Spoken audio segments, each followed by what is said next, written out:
Dios bendiga a los hermanos, hablando y diciendo a los hermanos que nos pueden contactar en www.radiofelicidadpuertorico.com. Ahí estamos en internet. El tema va a ser un tema muy edificante y, como dijo mi hermano, tenemos una persona bien especial para mí, hermano Pedro H. Rodríguez. Lo conocemos de muchos años y sé su valía y es una persona ducha en el tema. Esperamos que ustedes se edifique y todas las preguntas que tenga, sabe que las puede hacer a través de el teléfono a la cabina. Simplemente estaremos justamente con el tema, que el tema es el papel que juega los Estados Unidos en la profecía en los tiempos finales, y es un tema muy importante, y le voy a presentar a mi hermano Pedro H. Rodríguez para que él nos salude y tan pronto, pues, después de la lectura bíblica, entremos de lleno al tema. Dios les bendiga. Sí, buenas tardes a todos los oyentes. Es un placer estar aquí en este lado sur de Puerto Rico. Yo vengo del lado fresquito de las montañas allá en el centro oeste. Y pues conozco a Chegui y hoy conozco al otro hermano acá, Tomás. Pues es un privilegio estar con ustedes y poderles bendecir o estimular al estudio y a la investigación de la palabra de Dios de alguna manera. Amén. Dios les bendiga, Dios les guarde, hermano Pedro. Amén. Es un privilegio estar compartiendo con usted en esta tarde. Alabado sea el nombre de Dios. Vamos a leer la escritura, amén, allá en Mateo capítulo 25, versículo 31 y 32, simplemente para tomar como base esta lectura, y pasaremos luego a nuestro hermano Pedro para que él tome control de los micrófonos y nos traiga, amén, todo lo que Dios le haya dado. Se lee la palabra en el nombre del Padre, del Hijo y del Espíritu Santo. Amén.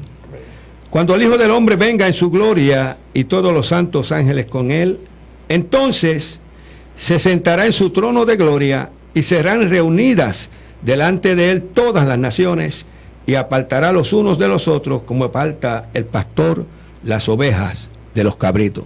Hasta ahí esta escritura en esta preciosa tarde. Dios añada bendición, amén, a cada uno que escucha, porque la palabra en sí es bendita. Habíamos anunciado de antemano que íbamos a tener un tema muy bueno, muy explosivo. Unos charlas atrás hubieron hermanos con inquietudes y tenemos algunas preguntas que las voy a dar al aire, y a medida que el hermano Pedro vaya entrando en el tema se van a estar contestando, porque contestarlas así a prima fase, bueno, algunas las podemos algunas se pueden contestar, ¿verdad? Batearlas rapidito, sí. Ok, tenemos aquí una pregunta, hermano Pedro. ¿Qué espacio juega Corea del Norte en la coalición de las naciones que viene en contra de Israel al final de los tiempos? Esa es una. La segunda que están formulando es: cuando se habla de que David volverá a levantarse como rey en esta profecía, ¿es simbólica o literal? Según Ezequiel 34, del 23 al 24, Oseas 3:5, Zacarías 12:8. Hay otra tercera comentario o inquietud, que es: ¿qué comentario se merece el hecho de que los Illuminati son una organización internacional que viene preparando el camino para el nuevo orden mundial liderado por el hombre llamado el Anticristo? Y número 4, sabemos que la iglesia no pasará por la gran tribulación, pero ¿cuán cerca estaremos de ese momento? Pues esos son los temas que... A manera de introducción vamos a tomar posiciones para que se preparen allá al lado de allá. Yo soy de los que interpreto la escritura literalmente, en especial la profecía. Y yo tengo unas reglas sobre profecía, o lo que le llamamos reglas de interpretación profética, que es muy importante porque las adquirí desde un principio y las utilizo siempre en el estudio, en la interpretación. Y noto que muchas de las posiciones o creencias tradicionales sobre el tema de los últimos tiempos, muchas se basan en sensacionalismos más que otra cosa. O sea, si usted entra a YouTube, lo más que usted va a ver son extremos, posiciones extremas sobre cualquier aspecto de la profecía. Y otras sencillamente se sostienen ignorando o interpretando de una manera simple o a veces irresponsable la escritura, los pasajes proféticos. Y yo parto de una de las, vamos a mencionar dos reglas proféticas. Una de ellas es que la profecía, porque las cosas se parezcan, no significa que quieren decir lo mismo, ¿ok? En la profecía usted tiene que entender primero que la intención de Dios es revelar, la intención de Dios no es ocultar, ¿ok? Y cuando en la profecía se utiliza símbolos para expresar o revelar una profecía, ese símbolo es símbolo o representa algo literal, ya sea en la historia o ya sea en el contexto bíblico. ¿Ves? O sea, un símbolo no es símbolo de otro símbolo. O sea, Dios no pone un símbolo en la Biblia para dejarnos en el aire, tú sabes, dejarnos bobos. No, esa no es la idea de Dios. La intención de Dios es revelar. ¿Ok? Y la profecía, toda la profecía ocurre en un contexto geográfico. Tú no puedes ignorar el contexto geográfico de las profecías de la Biblia. Incluso la mitología existe o se da en un contexto geográfico. O sea, la mitología de los griegos ocurre en un contexto geográfico. El monte Olimpo, ¿dónde está? En Grecia. La mitología de los aztecas ocurre en un contexto geográfico mexicano. Tan es así que se puede saber si se está hablando de mitología azteca o si se está hablando de mitología maya, que es más abajito, tan cerquita, y sin embargo las podemos diferenciar. ¿Por qué? Porque se da en un contexto geográfico. Entonces la Biblia, nosotros tenemos que ver en qué contexto geográfico se da, porque se da en todo momento en contexto geográfico. Entonces la Biblia no solo se da en un contexto geográfico, se da en un contexto histórico. Y la profecía se da también en ese marco histórico, ya sea por los elementos del momento que utiliza el profeta para describir la profecía, o lo que el Espíritu Santo utilizó históricamente en el momento del profeta para describirnos la profecía. ¿Ven? Eso es bien importante. Lo otro que tenemos que entender sobre la profecía es que hay lo que se llama paréntesis proféticos. Hay profecías en la Escritura, y yo compartí esto con Chegui. Toda profecía fechada en la Escritura tiene un cumplimiento parcial en la historia y tiene un cumplimiento total y final en los últimos tiempos. Profecías no fechadas en la Biblia tienen un cumplimiento total y final para los últimos tiempos. Ejemplo de una profecía fechada. Pues tú tienes la profecía que nos da Lucas capítulo 21. Esa profecía tiene fecha, porque sabemos que Jesucristo aparece en el año 14 del imperio de Tiberio César. O sea, ya hay una fecha. Y siendo Poncio Pilato gobernador de Judea, crucifican al Mesías. O sea, hay un contexto histórico.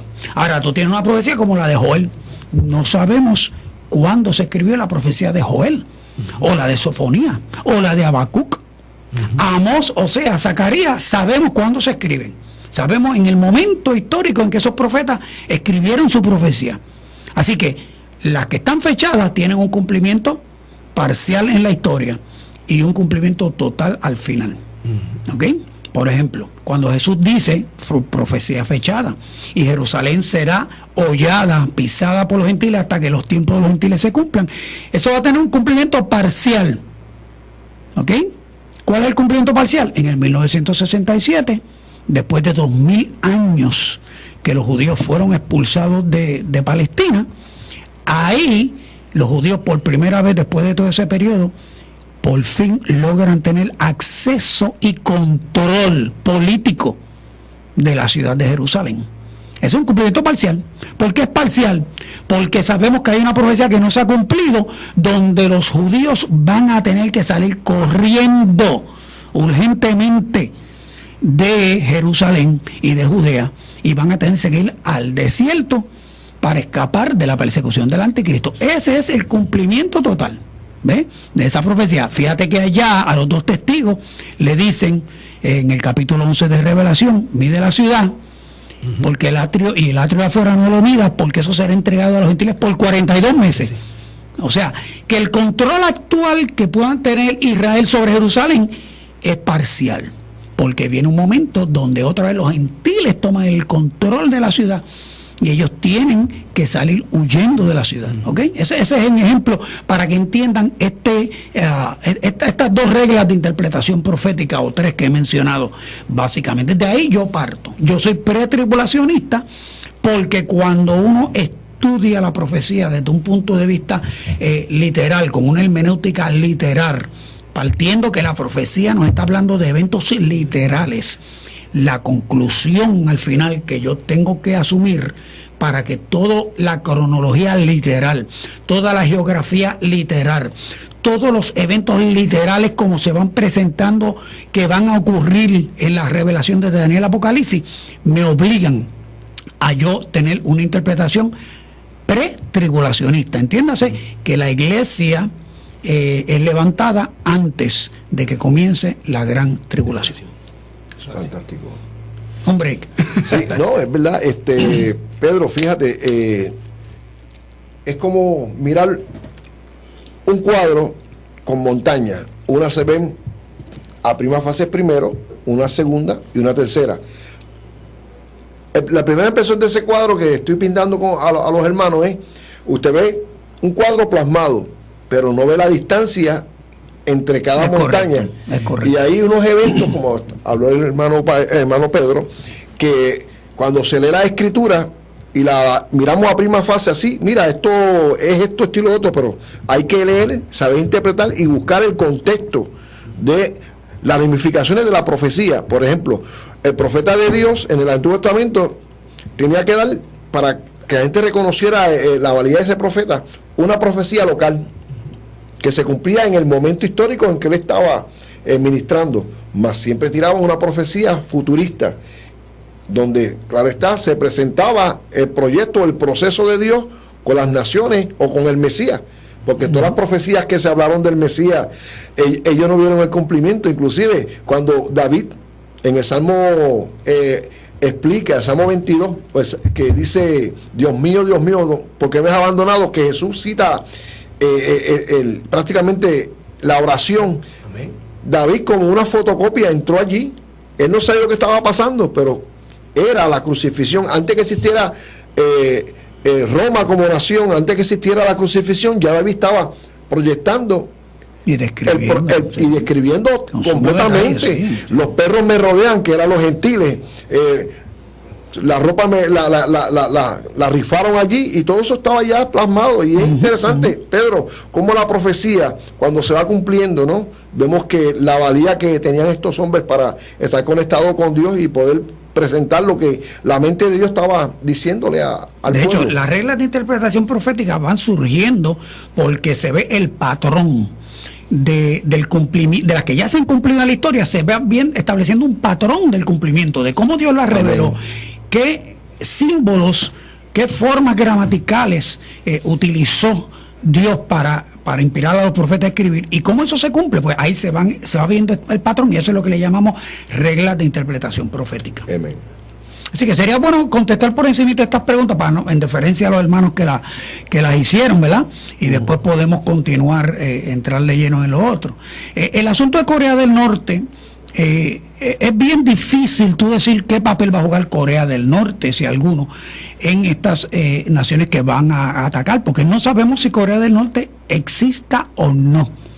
Fíjense que ahora mismo las próximas guerras que se den probablemente sean nucleares, especialmente Corea, que es una potencia nuclear. Si al chinito se le ocurre apretar el botón, le van a tirar para atrás, empezando por su papá, que es China. Probablemente China es quien primero se encargue de ponerlo en su sitio, porque lo que provoque Corea del Norte le va a rebotar a China, y China no quiere ese problema en estos momentos.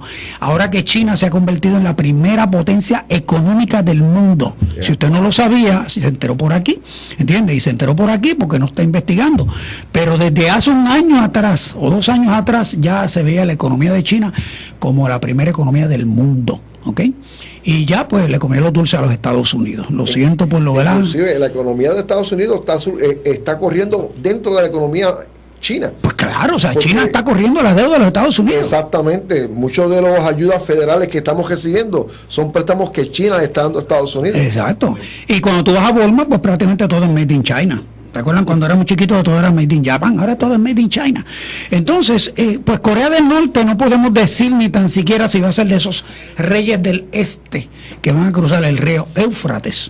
O sea, no podemos determinar qué naciones puedan quedar de más allá del este. Recuerden que la Tercera Guerra Mundial, y yo creo, ¿verdad? Y se los digo a todos, oren. Yo creo que la Tercera Guerra Mundial puede ocurrir antes de que comience la Gran Tribulación, y esto, lamentablemente, el intercambio nuclear que va a ocurrir puede sacar fuera o deshabilitar bastante a Estados Unidos, a China y a Rusia. Porque antes, de Ronald Reagan para atrás, antes que cayera la Unión Soviética, definitivamente Estados Unidos tenía la supremacía nuclear. Actualmente, aunque en cantidad Estados Unidos tiene la supremacía, pero China y Rusia tienen con qué contestarle, con qué neutralizar, incluso con qué atacar adelante a los Estados Unidos. Wow. ¿Okay? Ahora mismo no se sabe cuántos submarinos nucleares tiene China ni dónde están. Cuando aparezcan en el radar porque dispararon, ya es too late. Ya es tarde, sí. Es muy tarde. Pero mira, ahí estaban los submarinos nucleares chinos. O sea, quiero que entiendan, en el 2007, por ejemplo, en unas maniobras entre Corea, Estados Unidos y Japón, unas maniobras, estos juegos militares que ellos hacen, apareció un submarino chino en medio de las prácticas.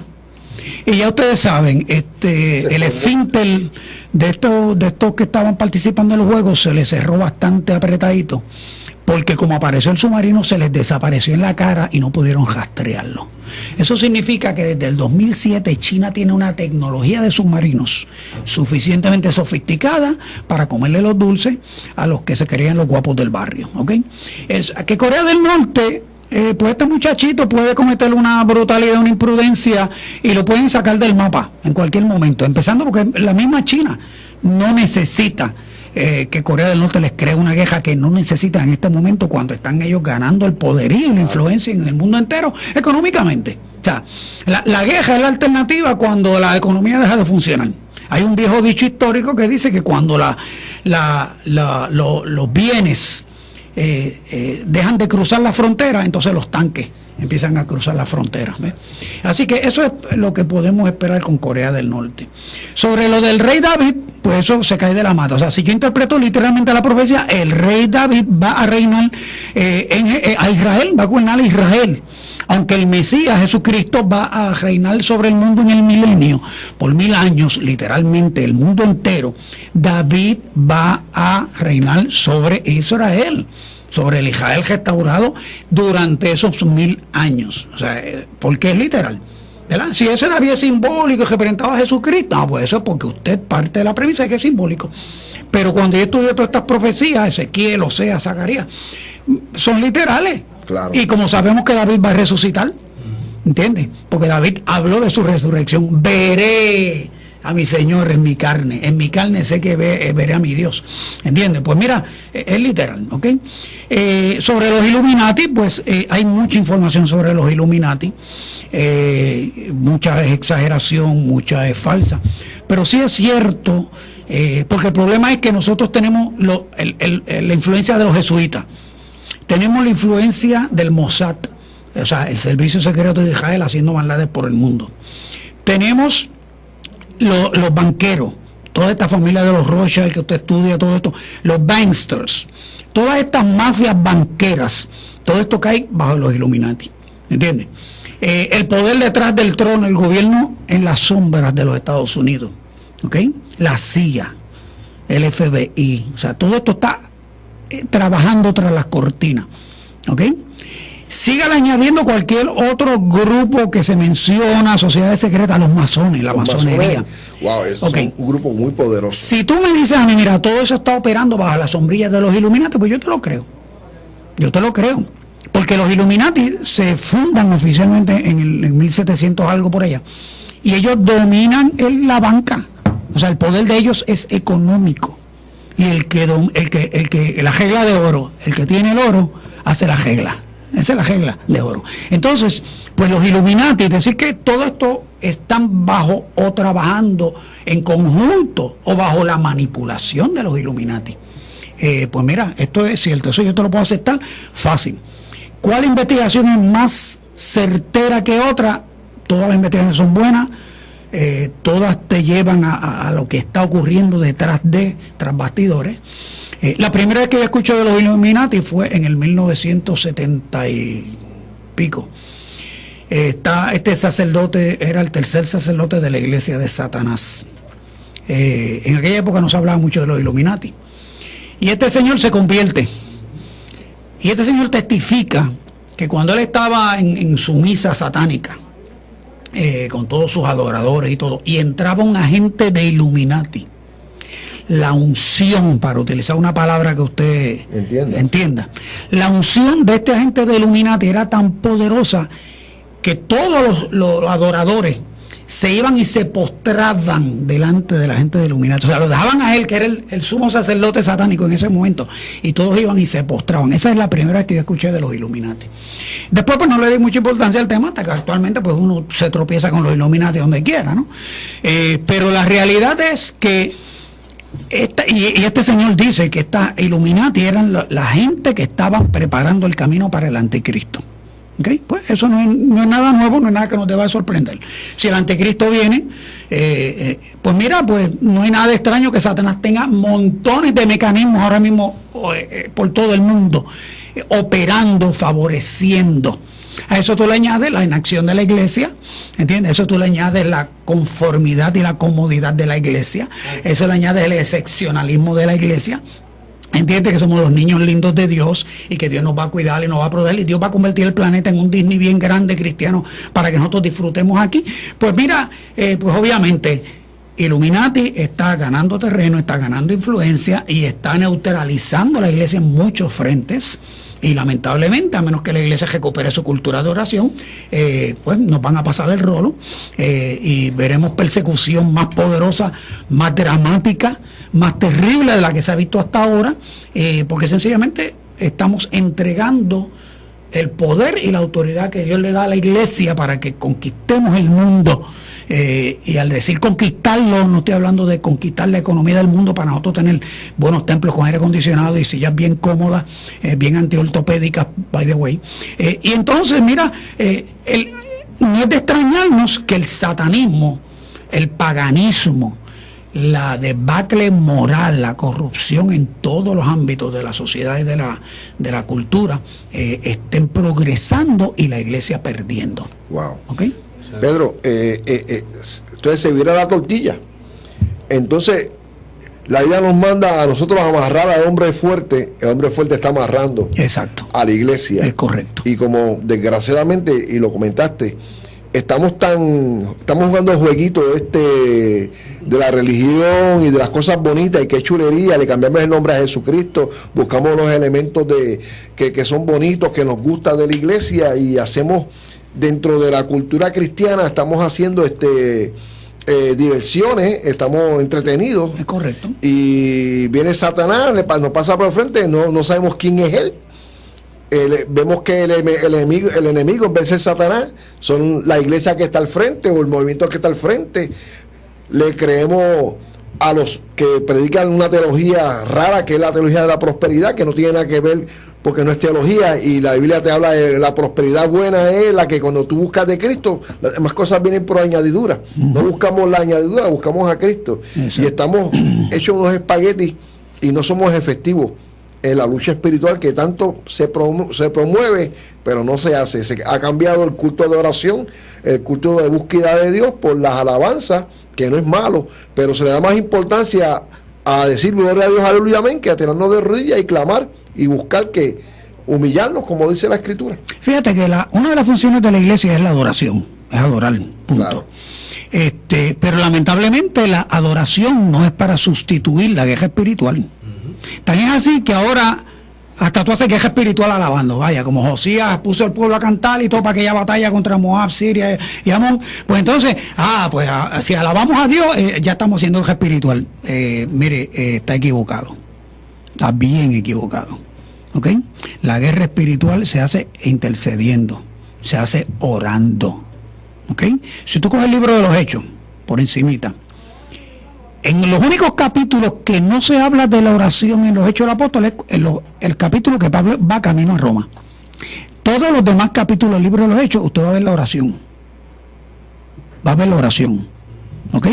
Y no es que ellos iban andando y orando, iban al baño orando, se duchaban orando, comían orando. No, es que ellos sacaban tiempo para la oración. Eso es el patrón que usted ve.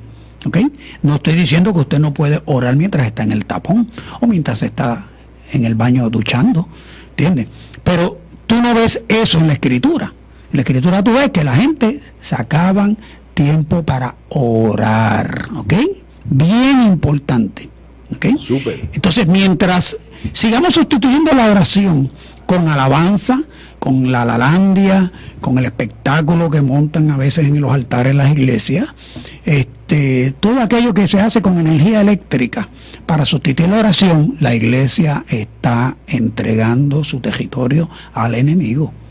Bien importante. Otra cosa, en la Biblia, Dios le contestaba a esa gente las oraciones en la Biblia, porque esa gente oraba hasta que Dios contestaba.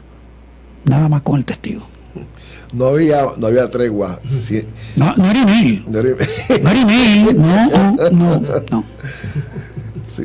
Seguimos. Ellos oraban y veían la contestación al momento. Oraban, o sea, ¿Entiendes? Y hay que ver que a veces un no también es una contestación. pues claro, ¿Entiendes? claro. No todo es dame. Pero- A ver, un no es una contestación. Pero tú esperabas el no, orabas hasta que te llegaba el no. Exacto. ¿Ves? Entonces, lamentablemente, hoy en día, pues tú sabes que toda esta intercesión, o sea, mira, mi papá tiene 91 años, mi papá es sordo, es bautista. O sea que no, mi papá no era pentecostal, aunque siempre simpatizó con los pentecostales. Y yo entro en mi casa, y él no me oye entrar, y él está orando. Tiene un culto privado allí. Él no depende de esa media horita de oración que hacen en su iglesia para ejercitar su oración. No. Él todos los días él tiene su culto de oración y de intercesión. Si nosotros no recuperamos eso, porque antes lo teníamos, ¿por qué? Porque todos aquellos viejitos del avivamiento del 30 vivían cubriendo a Puerto Rico en oración. Pentecostales, bautistas evangélicos, presbiterianos, etcétera, y hasta los católicos. Pero ¿qué pasó? Ya se murió esa generación, y la nueva generación, el culto de oración es el culto menos asistido de la iglesia. Y los que se llenan, lamentablemente, es porque hay 45 minutos de oración, de alabanza y del grupo, y cantando corito y brincando. Y entonces, al último, cogemos 2 o 3 peticiones, 15 minutitos o 10 de oración, y ya tuvimos tremendo culto de oración. Y a nuestro culto de oración se llena, está lleno. Ok, a mí me gustaría que apagaran todos los micrófonos en el culto de oración, que todo el mundo llegara de lleno allí, ¿entiendes? Sin micrófono, la madre el que hable. Vamos a dar jodilla aquí todo el mundo. 1 hora a ver si el culto de oración se llena. ¿Okay? Y por eso es que vamos a medir el poder de la iglesia, no por cuánta gente va al gran culto del domingo de adoración y alabanza. Si no cambiamos ese paradigma, estamos fritos. Cuando los demonios te estén tocando por las ventanas y se te meten en la cama y te arañan, no te quejes. Porque es real. La lucha es real. A veces nos equivocamos. Pensamos que no es así. Amén. No, y predicamos que de un Dios real, un Dios que hace. También el diablo es real y el diablo hace. Por eso es que la iglesia tiene que ser la mano extendida del reino de Dios. ¿Cómo? Usando más las rodillas y menos la lengua. Amén. Entonces, pues la última preguntita aquí es sobre, sabemos que la iglesia no pasará por la gran tribulación. Ese sabemos es el que a mí me llama la atención, es el que me preocupa. Porque cuando yo veo a veces la exposición que se hace defendiendo el pretribulacionismo, está muy pobre, no se fundamenta en un estudio sistemático de la profecía, siguiendo hermenéutica, gramática, reglas de interpretación profética. Y muchas veces la mayoría de las evidencias que se presentan para sostener X posición sobre el pretribulacionismo se hacen cometiendo el error que yo critico, se hace obviando montones de evidencias y sin considerar montones de pasajes de la Escritura que apoyan el tema, que si se utilizaran, pues obviamente la defensa que hacemos del pretribulacionismo pues sería más sólida, más convincente. Gloria al Señor. Wow, Pedro, sinceramente no hemos entrado todavía al tema, que fue lo que nos motivó aquí, pero es importante que lo que estamos hablando, y yo sé que dentro de los hermanos que nos están escuchando están recibiendo una información bien vasta dentro de lo que se puede, porque el tiempo es muy limitado. Pero, hermano Pedro, para lo que falta, ¿no? Estamos prácticamente a mitad del programa. Tenemos aquí una pregunta, ¿no? Vamos a ver si la puedo leer. Bueno. Una persona que los apoya. Qué tremendo, hermano Alberto Quintana. Los felicita por la temática y se solidariza por los puntos ya tocados. Okay. Qué bueno. Sí, pero de la pregunta esta, hermano Pedro, ¿pero cuán cerca estamos de ese momento? Ok. Lo único que nos ubica como la generación que va a ver el rapto, ¿verdad? Okay. Que va a participar del rapto, es Israel. Es lo único. Porque todas las demás cosas pudiéramos cuestionarlas en la historia. O sea, siempre ha habido terremotos, siempre han habido guerras, siempre ha habido peste, siempre ha habido hambre. Y eso, claro, obviamente está aumentando cada día más en el presente. Pero si hay una señal en particular de la profecía que nos ubica como la última generación, o por lo menos como se dijo en la declaración de fe de las catacumbas allá en los 70, no descartamos que sea en esta generación, vamos, para cubrirnos, ¿no? Uh-huh. Es Israel. O sea, lo que nos hace pensar que estamos en el tiempo del fin es Israel, claro. Cuando eso añadimos, exacto, Israel está en su tierra, porque una de las reglas de profecía es que la profecía se detiene cuando Israel está fuera de su tierra. Y esa es una de las causas por las que descartamos que el imperio otomano tenga que ver con los reinos sobre los cuales se sienta la mujer. Porque mucha gente utiliza el reino otomano, pero es que mientras ocurrió el reino otomano, desde Turquía, Israel estaba fuera de su tierra, o sea que no cuenta para nada en la profecía. Por eso yo descarto utilizar el imperio otomano como uno de los ingredientes para nosotros ver el programa profético de la Biblia. Y eso es bien importante. ¿Okay? Así que, perdí el hilo. ¿Dónde estábamos originalmente? ¿Cuánto es el ser que estamos? O sea, estamos en Israel. Entonces, claro, añadimos, cuando vemos Persia, Egipto, lo que está pasando en todos estos países árabes del norte de Irán, ahora mismo lo que pudiera ocurrir con Turquía, cuando Turquía abandone la Unión Europea definitivamente y se una al mundo musulmán, yo creo que ya estamos bien cerquitita, más que otra cosa. En estos tiempos Estados Unidos ya le quitó esa cobertura al pueblo de Israel que tenía como nación. Amén. Usted, hermano Pedro, ¿qué podría decirnos? Todo esto nos está moviendo hasta ese punto que estamos tocando. Lo que ocurre ahora con Estados Unidos e Israel, yo lo explicaba a Chewin, podemos verlo de varios puntos. Definitivamente Estados Unidos está metiéndole una puñalada a Israel. Sí. Con lo que descubrieron el otro día el estudio del programa nuclear de Israel. Eso, ¿qué clase de pana diríamos en Puerto Rico? Yo no quiero un pana así. Uh-huh. Tú sabes, un aliado así yo no lo necesito. Pero literalmente es una puñalada. Ahora, si Obama está retirando su apoyo a Israel como parte de la manipulación del poder detrás del trono para obligar a Israel a que ataque y Estados Unidos liberarse de la responsabilidad de iniciar el ataque, pues esa es una posibilidad. Uh-huh. ¿Okay? La segunda posibilidad, Obama es musulmán y de mala fe está traicionando a Israel. Se acabó. ¿Entiendes? No nos vamos a dejar manipular por todo el ¿cómo es que le dice? El cabildeo judío en los Estados Unidos, que ha sido o sea, el Mossad y el cabildeo judío en los Estados Unidos es uno de los más poderosos que existe. Y la ayuda que Estados Unidos le envía a Israel, pues obviamente le hace un boquete a la economía de los Estados Unidos. Y entonces, como Israel está quedando como el muchacho malo del barrio por todos los crímenes en Gaza, etcétera, etcétera, etcétera, pues sencillamente Obama dice, pues yo no quiero cargar más con este problema. Y se está zapateando de Israel.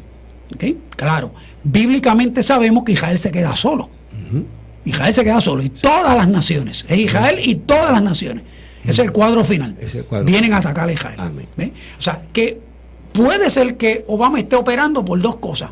O sencillamente Dios, para mover su programa, está utilizando a Obama también como una ficha para dejar solo a Israel, para provocar a Israel a que ataque y comience el evento. Ahora, detrás de todo esto, los poderes del mundo necesitan una guerra. O sea, o ellos ganan por lo que quieren hacer ahora mismo con la cuestión del petróleo y el gas a través de Siria y de Ucrania, o si no ganan por eso, ganan porque se provocó la guerra. Y que Israel se ve ahora obligado a atacar a Irán, pues obviamente eso también nos acerca más a esta tercera guerra mundial que necesita la banca mundial para ganar más de lo que han ganado. ¿Entiendes? Acuérdate que la guerra es el negocio más lucrativo de la historia. Sí. ¿Okay? Así que eso, ahí le dejo eso. Es increíble cómo, Pedro, el panorama cuando nos quitamos las gringolas dentro de el templo, nos quitamos las gringolas dentro del panorama del templo y nos vemos cómo está moviéndose el problema de las naciones. Y hay que ver que Dios se mete dentro de las naciones, Dios establece y habla en contra de lo que está pasando en las naciones, porque el denominador común de esto es Israel. Quieren entrar, dominar. Israel hace fuerza, quiere sus tierras, y desgraciadamente, pues, como dijo hermano Pedro, el presidente de la nación es musulmán, y a la larga de la postre él va a jalar para su lado. Se está comentando que lo que hay en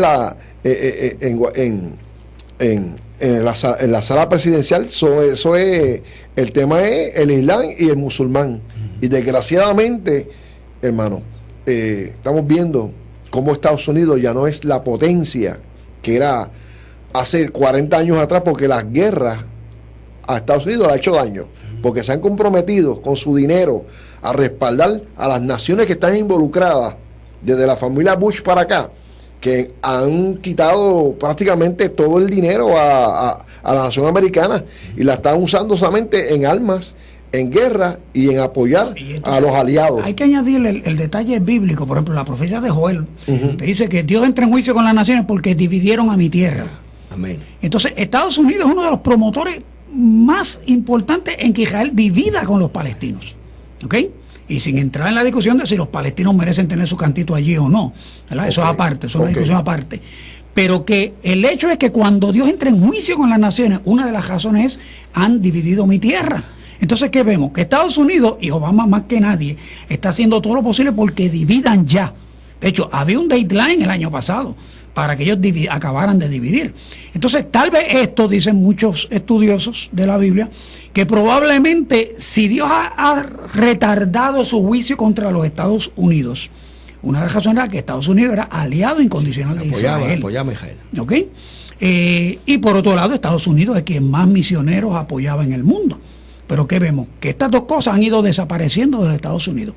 Estados Unidos le ha ido quitando su derecho a Israel, ha querido promovido que dividan la tierra, y entonces cristianamente la iglesia en Estados Unidos lamentablemente se han envuelto en acomodarse y se han olvidado ya de todo el esfuerzo misionero que enviaban al mundo. Eso ha ido decayendo en los Estados Unidos.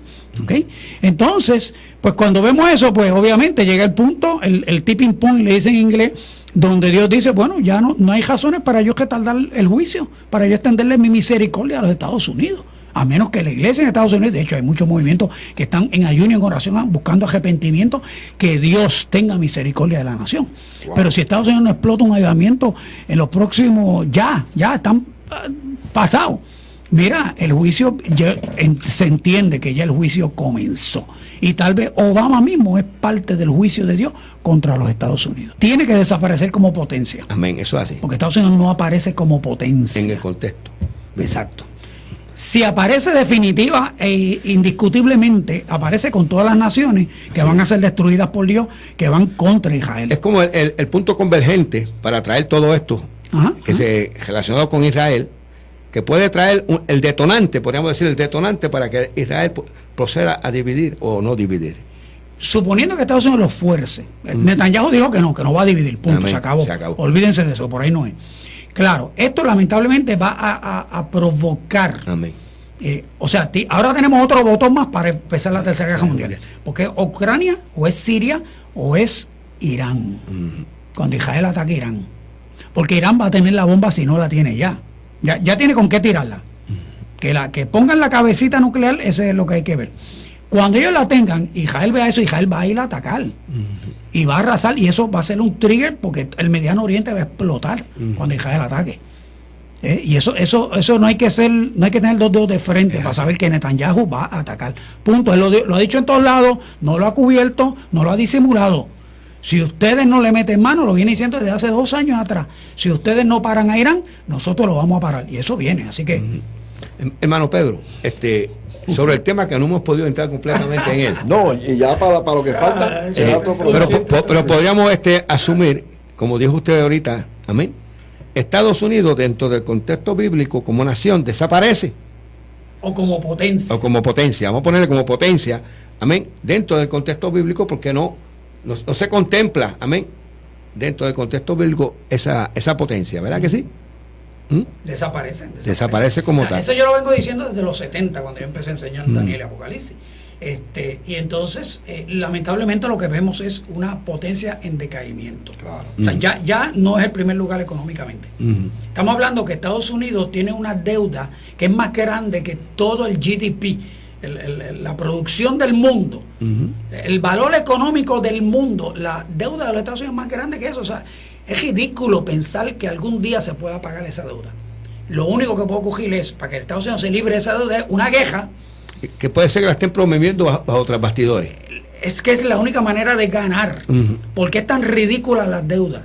O sea, nosotros no podemos computar la deuda de los Estados Unidos. Y las naciones saben que si Estados Unidos colapsa económicamente, se va a afectar todo. Por eso es que vemos China haciendo pactos con Rusia por allá. Y vemos las naciones del BRICS haciendo pactos sin el dólar. ¿Entiendes? Y todo el mundo se está zapateando. De hecho, Alemania está jugando dos papeles ahora mismo con las sanciones sobre Ucrania. Y entonces, ¿por qué? Porque ellos saben que eso es una enfermedad. Estados Unidos es una enfermedad, es un cáncer y nadie se quiere contaminar con ese cáncer. Y se están saliendo. Cuando se caiga Estados Unidos, que se caigan solitos y que nos salpiquen lo menos posible. Yo le enseño a la gente, nos tenemos que meter en la economía de Dios. Amén. ¿Okay? Salgan de deuda. Aprenda a consumir lo local. Amén. Aprenda a respaldar y a depender de los negocios que nosotros como isla tenemos. De hecho, este país está funcionando por la economía subterránea. Y no estoy fomentando la economía subterránea, estoy mencionando la realidad de por qué seguimos viendo las tiendas abiertas y la gasolinera abierta. Porque tenemos una economía subterránea, porque el gobierno está quebrado ahora mismo. Y entonces, y si nosotros nos humillamos, como dicen en Segunda de Crónicas, ¿verdad? Y nos humillamos, es decir, el pueblo sobre el cual es invocado mi nombre, yo sanaré la tierra. Amen. O sea, que si la iglesia de Estados Unidos no se quiere humillar, pues allá ellos, pero si nosotros como iglesia en Puerto Rico nos humillamos y seguimos, ¿verdad?, salando y alumbrando como el Señor nos mandó, pues mira, tal vez tengamos una oportunidad de que suframos menos cuando venga la debacle mundial. Porque de que viene, o sea, esto no es, volvemos y decimos, o sea, esto no hay que profetizarlo. ¿Será el principio de dolores que dice la Biblia? El principio de dolores es que Jesús te dice 20 cosas y te dice, y todavía no es el fin. Y no es el fin. Y aún no es el fin. Por eso les digo, podemos ver la Tercera Guerra Mundial como la generación de nuestros padres y nuestros abuelos vieron la primera y la segunda, y no era la gran tribulación. Solo que esta Tercera Guerra Mundial, como dijo Einstein, tú sabes, después de esta guerra, la cuarta va a ser con palos y piedras. Después la tercera, se funde todo el mundo. Hermano, ¿y qué nos puede decir de la apostasía? Que la Biblia señala esta cuestión de la apostasía. Eso es un tema grande, pero resumido, porque el tiempo es corto, ¿verdad? Y dice la Biblia que entonces vendrá ¿qué? La apostasía, mira. Vendrá el fin. Eso es todo. La apostasía viene porque la gente deja de leer la Biblia, dejan de orar y dejan de ayunar. A confiar en sí mismo. El antídoto para la apostasía es Biblia, oración y ayuno. ¿Entiendes? O sea, porque la palabra es la que fortalece y alimenta la fe. Eso, amén. Cuando el Hijo del Hombre venga, hallará fe en la tierra. O sea, vamos a extrapolar la pregunta. Cuando el Hijo del Hombre venga, ¿estará la gente leyendo la Biblia todavía? Amén. Estará ayunando, estará... Sí, porque ahora mismo en YouTube es la predicación del pastor, 40 minutos del púlpito, una arenga y lo demás es chichichija. ¿Entiendes? Y como decía uno de mis yodas, uno de mis tutores espirituales, el reverendo Arcelio Valentín, que en paz descanse, está descansando en paz. Él me dijo, mira, Coca-Cola y mantecado es lo que quiere la gente. Sabe bueno, la espumita sube, bien rico, pero no alimenta. Pero la malanga, la yautía, el plátano, eso hay que ablandarlo con leche. Por eso es lo que alimenta. Y eso es lo que se está dando en estos momentos. Esa necesidad. Papita es lo que hay. No se lo vamos para ningún lado. Mira, se predica mucha filosofía, se predica tantas cosas desde un púlpito. Y a mí me da vergüenza cuando a veces los hermanos que vienen con necesidad de escuchar una buena palabra de Dios y se habla de problemas, se habla de tantas cosas, que si el cuerno, que si fulano, que si entremos y arranquemos los cuernos del altar y allá ya vamos a hablar con el sofá, y la gente sale con una emoción momentánea, pero no salen edificados, hermano Pedro, y es triste.